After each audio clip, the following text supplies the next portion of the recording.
Hey kids, Pastor Brian again, and we're continuing our reading of Little Pilgrims Progress.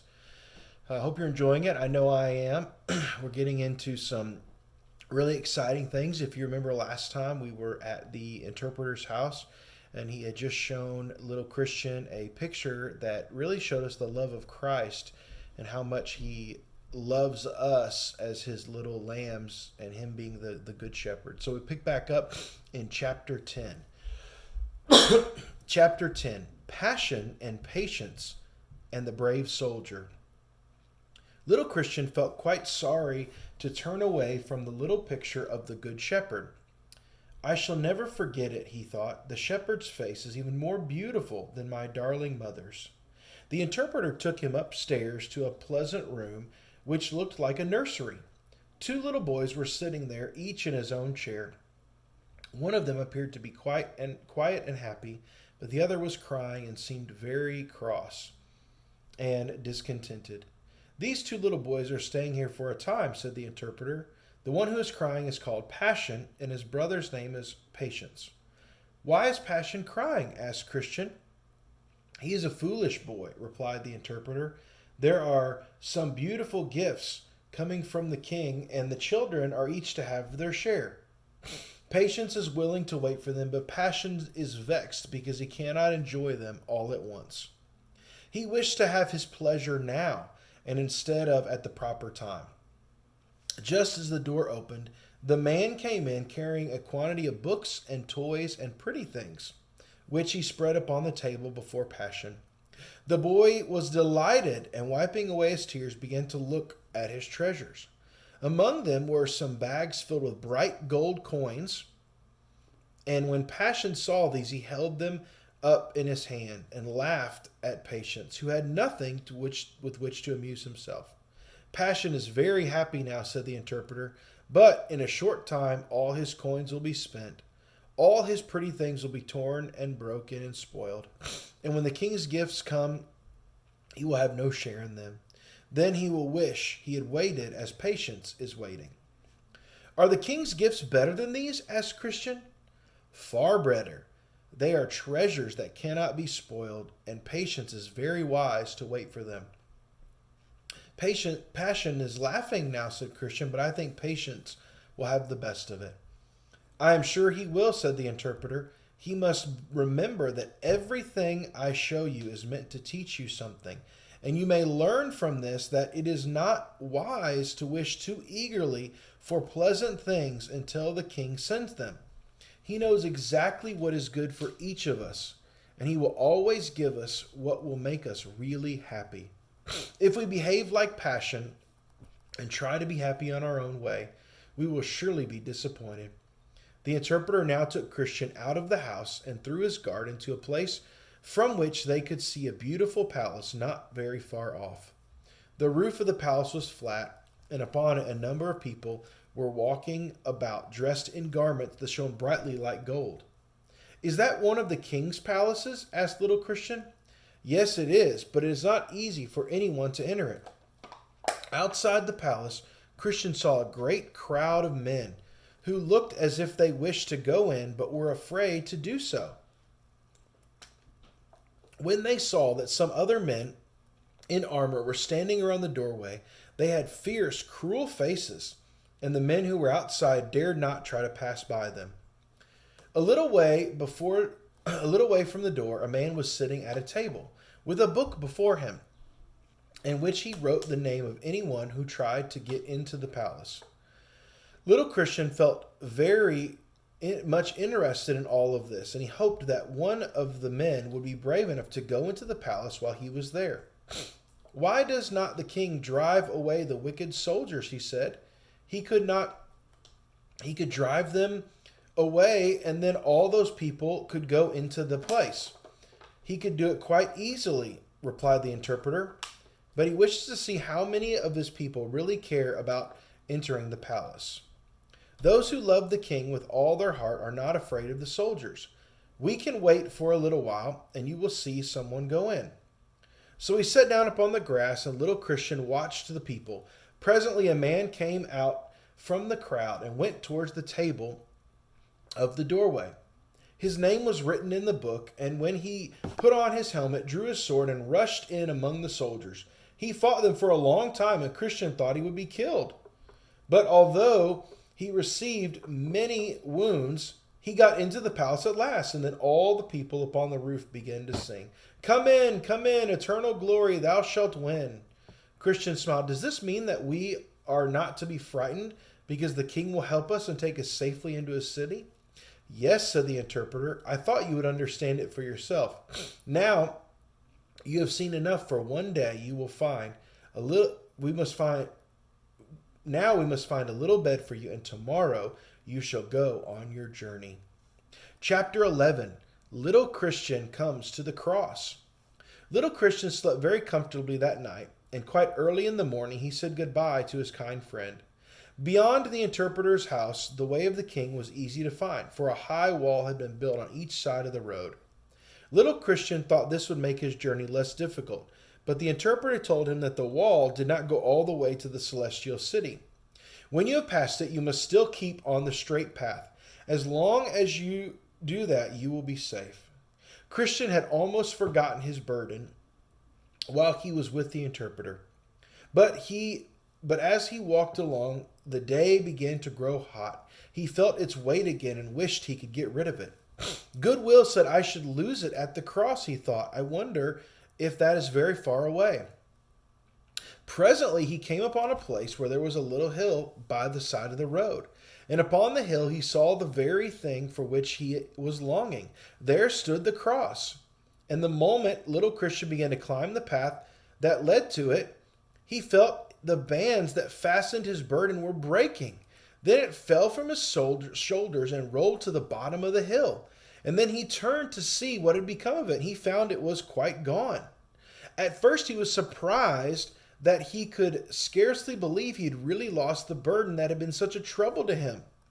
I must be dreaming, he thought.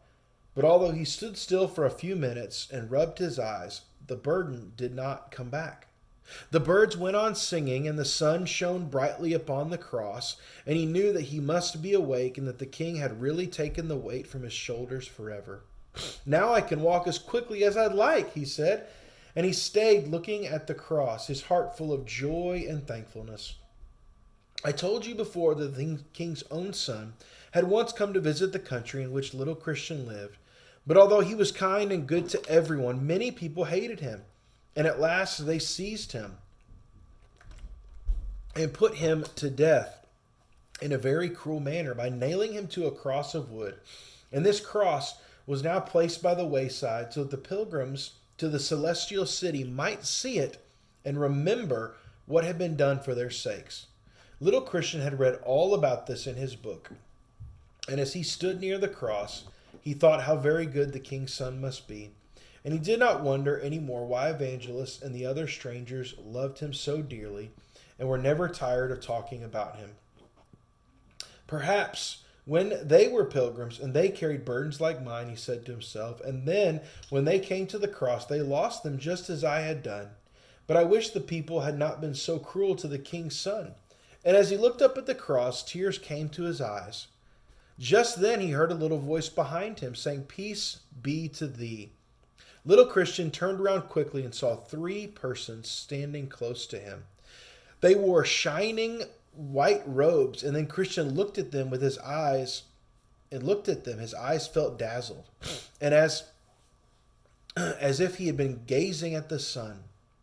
They must have come from the celestial city, he thought. They are so bright and beautiful.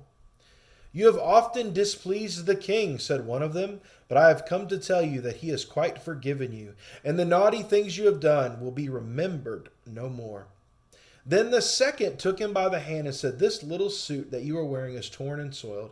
The king wishes his pilgrims to wear clothes that are clean and neat, so I have brought you some new ones." Before little Christian had time to think what answer he should make, his shabby suit was taken off, and he was dressed all in white. Then the third set the king's mark upon his forehead and gave him a roll of parchment in which he said Christian might read as he went along, and he must be sure to take care of it, for he will be asked to show it at the gate of the celestial city. After this, the three shining ones went away, and little Christian was left to rejoice over all the good king had done for him. Chapter 12. Simple, Sloth, and Presumption. Oh, you can fancy how very happy little Christian felt as he walked along. I have lost my burden, he said to himself, and the king has given me these beautiful clothes. I think I have started. I would have started on my journey long ago if I had known how pleasant it would be to be a little pilgrim. Then he remembered Christina, and he thought what a pity it was that she had not come with him. But he did not know how she would have managed it, for she had 3 brothers besides her baby sister, and she had to take care of them all. We might have taken turns carrying the baby, he thought, but even then the boys would have been very tired. Perhaps when I get to the city, I might ask the king to send someone to help her with the children, for I should like her to come too. Then he wondered whether his mother had told the king and that she had left wondered if she had told the king that she had left a little boy behind her in the city of destruction, and whether she would know that his burden had been taken away and that the king had sent him such beautiful gifts. They are so very beautiful, he thought, as he looked down once more at the clothes in which the Shining One had dressed him.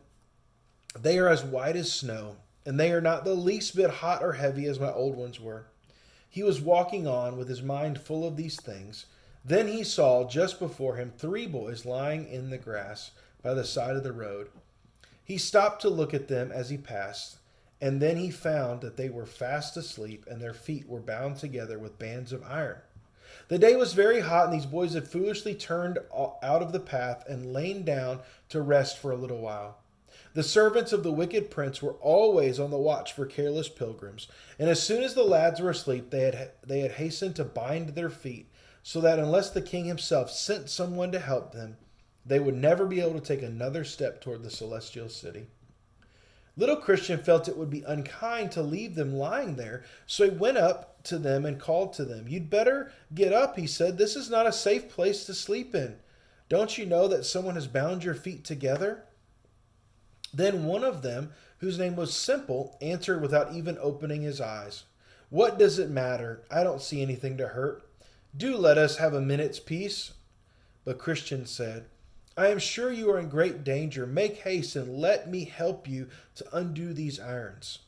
The boy that lay next to Simple was named Sloth, and at last he sat up and began to rub his eyes in a very sleepy way. He looked at little Christian, but he would not listen to his advice.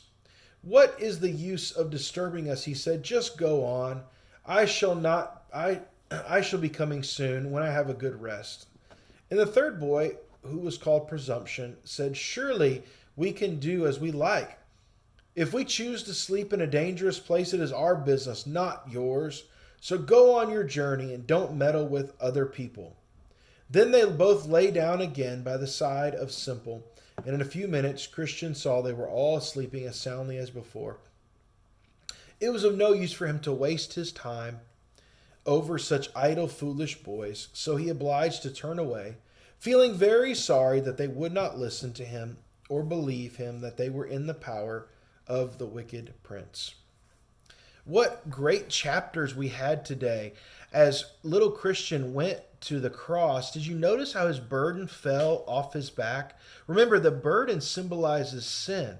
And when Christian reached the cross, meaning that he believed in Jesus, he believed in the King's Son that came to save him, and how Jesus' death on the cross frees us from the penalty of sin. If we believe in Jesus, the burden of sin is taken away, and we are God's children, or we're God's pilgrims, and we journey on toward the celestial city, which is being in our Father's presence. I'm so thankful that we have that in our lives and we get to read on. But remember, it's just as we've been reminded, there are plenty of ways to get distracted, plenty of people that will try to take us off the course of our path to follow Jesus. We need to remember to stay on the path of following Jesus always.